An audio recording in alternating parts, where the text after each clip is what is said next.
Hey everyone, this is R. John Robbins from HowToManageASmallLawFirm.com, coming at you from a little cafe that I have breakfast at a lot, and have sort of a hodgepodge potluck collection of law firm management, law firm marketing tips for you here today. First thing that I want to point out is what I'm doing here. I just went next door to pick up my mail, which is tip number one, law firm management tip number one, which is it's a good idea to have your mail delivered to a P.O. box or a mailbox, etc. type of a place rather than coming to your office. It gives you much more control over that valuable line of communication with your clients, opposing counsel, the courts. When I was working for the Florida Bar as a practice management advisor with the Law Office Management Assistance Service, I just ran into so many bar disciplinary complaints that could have been avoided if the small law firm had just had their mail delivered to a separate location. Large law firms do it all the time, by the way. You don't need to feel like it's going to make you seem small time. In fact, it'll make you seem bigger time if that's something that you're concerned about. Not that your clients care, but just so you know. Okay, so that's law firm management tip number one. Law firm management marketing tip number two. I'm sitting here at this cafe and everyone's looking at me like I'm crazy, but you know what? It doesn't matter because it's all for you. Point is, sometimes you have to just let go of your ego.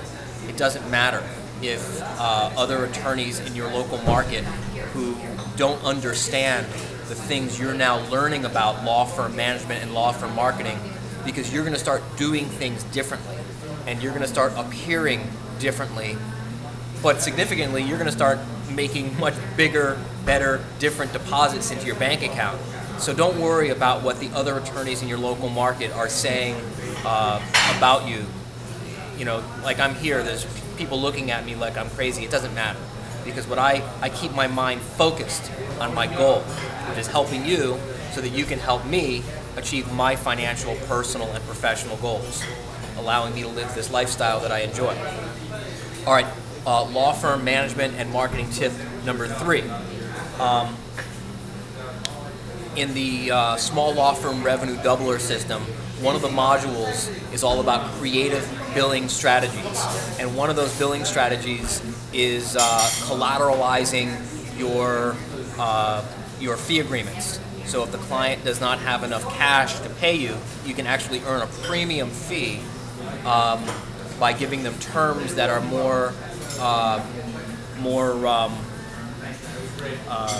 better for them, more comfortable for them. It's harder to do this in public than I thought. It doesn't matter. Doing it for you. All right, so I had a member, I'm sorry, not a member, a subscriber, a person who's been reading my newsletters for a couple years now, and he recently expressed an interest in one of my programs, but he didn't have the cash. And so I made a deal with him, and he sent me collateral to guarantee his performance. And I'm just going to show this to you. I'm going to put my thumb over his name to protect his confidentiality, but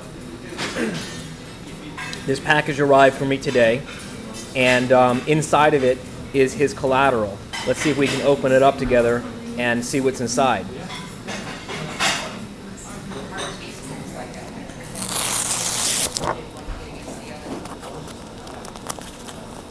Just my luck, it didn't work. All right, let me put this down and see if I can open it up.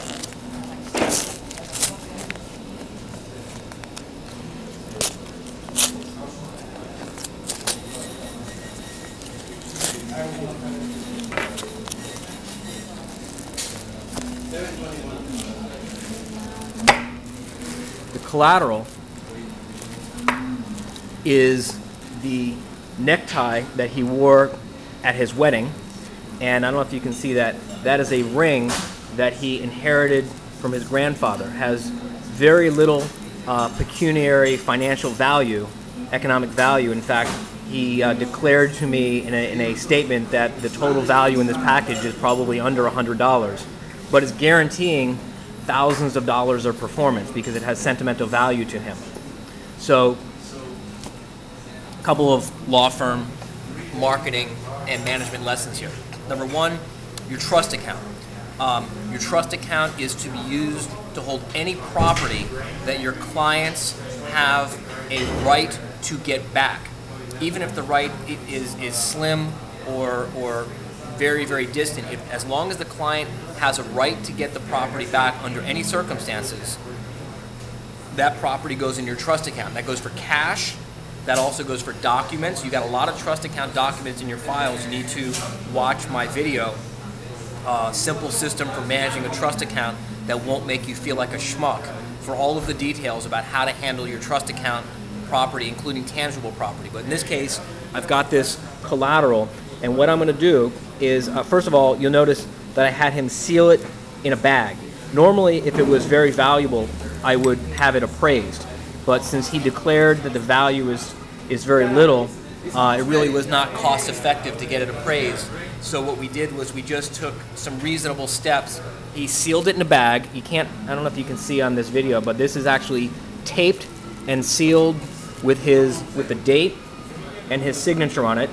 And this is going to go in a safe deposit box labeled trust account, and it will not be commingled. It will not be commingled with my own property.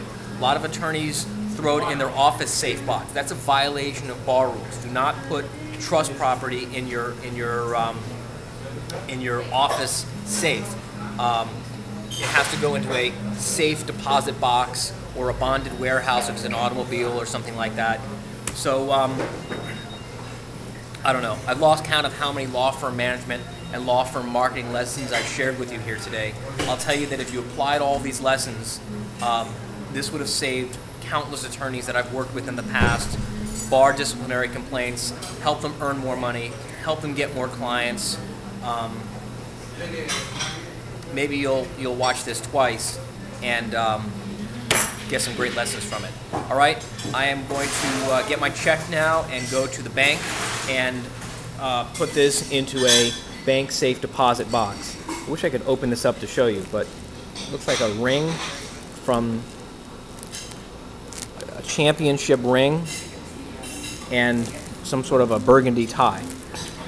All right, everyone. R. John Robbins. See you later.